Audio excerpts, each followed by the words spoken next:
అధ్యక్ష నేను నిజం పక్షాన ఉన్నాను అధ్యక్ష. అధ్యక్ష నేను నైతికత పక్షాన ఉన్నాను అధ్యక్ష. నేనేమి తప్పు చేయకుండా పార్టీలో కొంతమంది కక్షగట్టి మహిళా నాయకత్వం ఎదగకుండా పార్టీలో కొంతమంది కక్షగట్టి అధ్యక్ష ఎక్కడైతే ఉద్యమకారుల మాటలు కేసీఆర్ గారికి చేరుతాయో, ఎక్కడైతే సామాన్య కార్యకర్తల మాటలు కేసీఆర్ గారికి చేరుతాయో, ఎక్కడైతే పేదవాళ్ళ మాటలు కేసీఆర్ గారికి చేరుతాయి అనుకున్నారు అధ్యక్ష, వాళ్ళకు అడ్డు కూడా గట్టి ఇవాళ నన్ను పార్టీ బయట వేసినారు అధ్యక్ష. అటువంటి పార్టీలో నేను ఉండదలుచుకోలేదు అధ్యక్ష. కాకపోతే మీతో నేను రిక్వెస్ట్ చేస్తా ఉన్నా అధ్యక్ష, ఏ పొలిటికల్ పార్టీ అయినా అధ్యక్ష రాజ్యాంగాన్ని స్ఫూర్తిగా తీసుకొని పనిచేయాలి అధ్యక్ష. బీఆర్ఎస్ పార్టీ ఆ స్ఫూర్తితో లేదు అధ్యక్ష.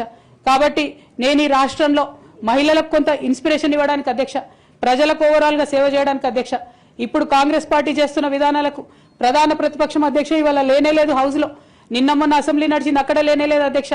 ఆ యొక్క గ్యాప్ ని ఫిల్ఫిల్ చేయడానికి అధ్యక్ష నేను ఇవాళ ఒక వ్యక్తిగా ఈ హౌస్ లకి వెళ్ళిపోతున్నా అధ్యక్ష.